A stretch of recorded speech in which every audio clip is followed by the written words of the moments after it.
Meu nome é Yara. Eu irei apresentar a vocês o que é o trabalho escravo na atualidade. O que define um trabalhador para a situação do trabalho escravo? Primeiramente, o trabalho forçado, quando não há o direito de se desligar do patrão. Segunda possibilidade, a servidão por dívida, que é forçar alguém a adquirir uma dívida de forma a prender a pessoa por isso. Terceira possibilidade, que leva a pessoa a um trabalho escravo. Se trata de um trabalho que coloca em risco a saúde, a segurança e a vida da pessoa. A quarta possibilidade é a jornada exaustiva. Significa levar o trabalhador ao completo esgotamento e exploração, que também coloca em risco a saúde da vida dele. Para mais informações, assistam esse vídeo do Meteoro. Meu nome é Adri Almeida e eu vou falar sobre os tipos de trabalho escravo. Trabalho escravo, diferentemente das infrações simples contra as leis trabalhistas, pode ser constatado com base na observância de certas características comuns. Tais características incluem o trabalho forçado, quando o trabalhador não querendo ou não mais querendo continuar naquela atividade trabalhista em que se encontra, é forçado por seu patrão mediante a força física, saldo de dívida, chantagem ou qualquer outro fator.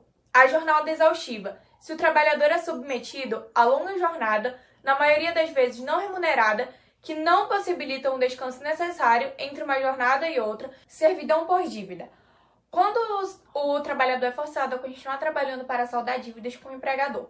Essas dívidas, ela inclui na maioria das vezes passagem, alojamento, alimentação, e mesmo que sejam precários, eles são cobrados por um valor exorbitante para que a vítima seja mantida como escrava.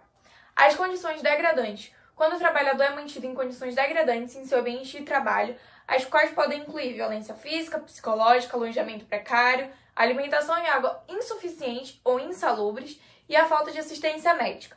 Geralmente, essas condições que eu citei são muito comuns na escravidão sexual. Aonde acontece o trabalho escravo? O trabalho escravo rural, ou seja, a maior parte do trabalho escravo no território brasileiro e em países com maioria do BIP representado por atividades rurais, vem do campo. Os trabalhadores integram o corpo de empresas ou são mantidos por latifundiários e grandes exploradores, principalmente na agricultura, na pecuária e na mineração. Vale lembrar que no caso da agricultura, quem mantém os trabalhadores escravos são as grandes empresas agrícolas, vinculadas ao agronegócio. O estímulo à agricultura familiar pode ser uma alternativa para a diminuição do trabalho escravo rural. O trabalho escravo urbano. Muitos escravos contemporâneos, principalmente em países pouco desenvolvidos, mas industrializados, onde estão situadas as zonas urbanas de países como China, Índia, Bangladesh e a Tailândia. O trabalho escravo nesses locais estão relacionado principalmente à indústria têxtil e à construção civil. Mesmo após mais de 100 anos da assinatura da Lei Áurea, lei que aboliu a escravidão no Brasil, os números desses casos aqui no nosso país ainda são extremamente alarmantes. Durante o ano de 2018, a Fundação Walk Free mostrou um levantamento que eles fizeram no ano de 2016. E nesse levantamento, eles mostraram que cerca de 40 milhões de pessoas em todo o mundo foram submetidas a práticas análogas à escravidão. Neste mesmo levantamento, eles mostraram que só no Brasil, quase 350 mil pessoas também foram vítimas dessas práticas. No contexto do relatório, o conceito de escravidão moderna abrange um conjunto de conceitos jurídicos específicos, como trabalho forçado, trabalho por dívida, casamento forçado, tráfico de seres humanos, escravidão e práticas semelhantes à escravidão, sendo o mais recorrente desse o tráfico de seres humanos. O tráfico de seres humanos ocorre, na maioria das vezes, quando uma pessoa recebe uma oferta de emprego de outro país ou até mesmo de outro estado e aceita, visando ter uma oportunidade e uma vida melhor. Porém, quando chega no lugar, percebe que na realidade não existe nenhum emprego e que ela foi vítima desse tráfico. Na maioria das vezes, as vítimas são mulheres de 16 a 25 anos que acabam sendo exploradas sexualmente pelos aliciadores. E é bem difícil ter números concretos sobre o tráfico de pessoas, já que na maioria das vezes as vítimas têm medo de denunciar, pois sofrem a ameaça dos aliciadores. Nesse dado, mostra que no Brasil a taxa é de apenas 1,8 a cada 1.000 habitantes que já sofreram com a escravidão moderna.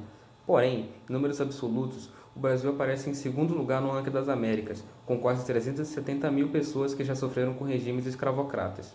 O Brasil só perde nesse ranking para os Estados Unidos, que aparece em primeiro lugar com 403 mil pessoas. Mais recente, eles mostram que no Brasil 1.000 pessoas foram resgatadas dessas práticas, sendo a grande maioria delas no meio rural, com 87% dos casos.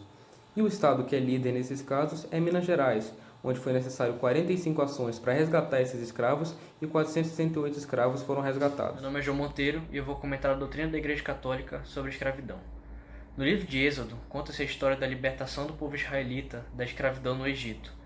Estes fatos ocorreram por volta do ano 600 a.C., e foi talvez um dos primeiros testemunhos de que o povo de Deus, anteriormente os judeus e posteriormente os cristãos, possuiriam em seus dogmas e doutrinas um forte viés pró-liberdade e igualdade entre os homens, baseando-se principalmente na máxima dos mandamentos expostos por Nosso Senhor Jesus Cristo, no livro de Mateus, capítulo 22, versículo 39, onde o Santíssimo Mestre ordena: ame o seu próximo como a si mesmo. Diferente do que muitos propagam, a Igreja nunca foi conivente com a escravidão.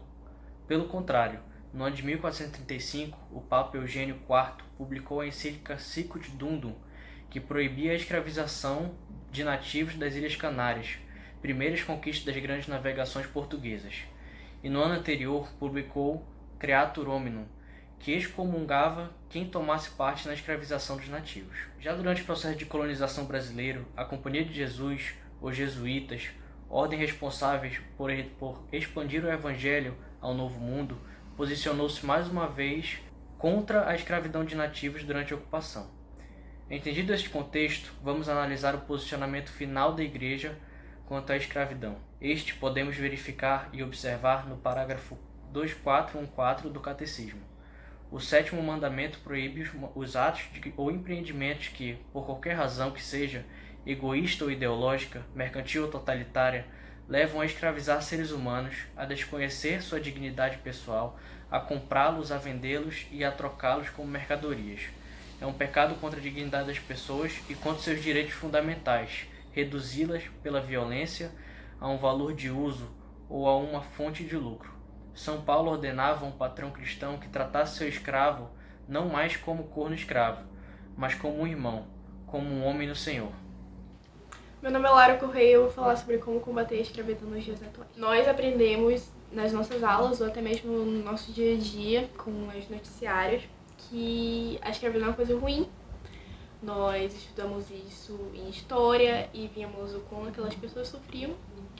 E a nossa única gratificação era: meu Deus, acabou, finalmente eles têm a liberdade deles, mas não tem, porque isso continua acontecendo até os dias de hoje. Em 1888, a princesa Isabel assinou a Lei Áurea e com isso as pessoas foram libertadas. Mas, sabe, ainda existem pessoas mais por aí e elas se aproveitam disso pra abusarem de outras pessoas. E é por isso que hoje eu tô aqui pra dar 3 alternativas pra a gente se livrar disso de uma vez por todas. A primeira alternativa seria a educação. É claro, é o mais básico de todos.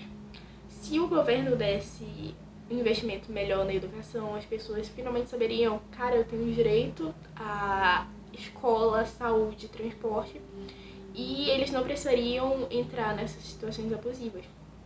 Além disso, a educação também poderia mostrar para outras pessoas, as pessoas que não estão passando por essas situações, que tem um mercado que está abusando das pessoas. Então, não ajuda essas pessoas para eles desistirem de fazer isso, entende? Segunda alternativa seria a fiscalização. Tem muitos lugares que as pessoas sabem que ali acontece a escravização de pessoas e elas denunciam bastante aqueles lugares, mas tipo, enquanto as denúncias estão aqui, os resgates estão bem aqui, entende? E isso não se deve somente o governo não se importar, se deve também porque muitas vezes os fiscais vão lá e, além de serem ameaçados, eles também são assassinados. Então as pessoas meio que ficam com medo de ir para esses lugares, entendeu? De morrerem. A terceira opção seria a melhorada nas regiões mais pobres. As regiões pobres são os locais onde mais acontecem esse tipo de coisa. Se você investir nessas regiões e der mais oportunidades, as pessoas não vão querer sair dali e ir para um local onde elas conseguem um emprego, sabe? Elas conseguem um emprego, mas São situações horríveis que elas não têm escolha porque, sabe, estão sendo abusadas e elas não sabem disso.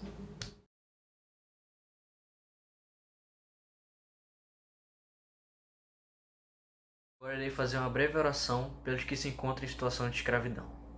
Senhor, vinde auxílio dos mais vulneráveis, daqueles que deixaram sua terra natal por guerras e miséria, em busca de uma nova vida, com o mínimo para se viver dignamente, em busca de trabalho e de paz, mas que foram enganados por homens perversos e vivem na escravidão.